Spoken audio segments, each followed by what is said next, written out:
Hi అండి. ఈరోజు special కాజు పట్టి, అది కూడా బెల్లంతో చేస్తున్నాను.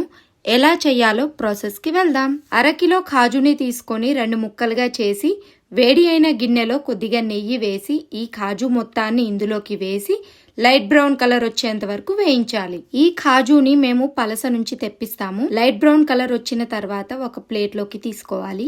అదే కడాయిలో అరకిలో బెల్లాన్ని వేసి కొద్దిగా వాటర్ పోసి బెల్లం మొత్తం కరిగి ఇలా వచ్చిన తర్వాత కొద్దిగా ఇలాచి పౌడర్ వేసి బాగా కలుపుకుంటూ పాకం ఇలా వచ్చిన తర్వాత కొద్దిగా వాటర్ లో వేసి ఇలా ముద్దలాగా అయితే పాకం రెడీ అయినట్టు. ఈ పాకంలో ముందుగా వేయించుకున్న జీడిపప్పులని ఇందులోకి వేసి బాగా కలుపుకొని కొంచెం గట్టిగా అయిన తర్వాత స్టవ్ ఆఫ్ చేసేయాలి. ప్లేట్ కి ఈ విధంగా నెయ్యి అప్లై చేసి వేడివేడిగా ఉన్నప్పుడు ఇందులోకి సిప్ చేసుకొని ఇలా రౌండ్ షేప్ లాగా చేసుకోవాలి. చల్లారిన తర్వాత ముక్కలుగా చేసుకొని తింటే చాలా చాలా బాగుంటుంది ఫ్రెండ్స్. మీలో ఎవరికైనా కాజు పట్టి కావాలంటే మా వెబ్సైట్ అయిన swarnapickles.comకి వెళ్ళి బుక్ చేసుకోండి. లేదంటే ఈ కింద నెంబర్కి కాంటాక్ట్ అవ్వండి. Thank you so much.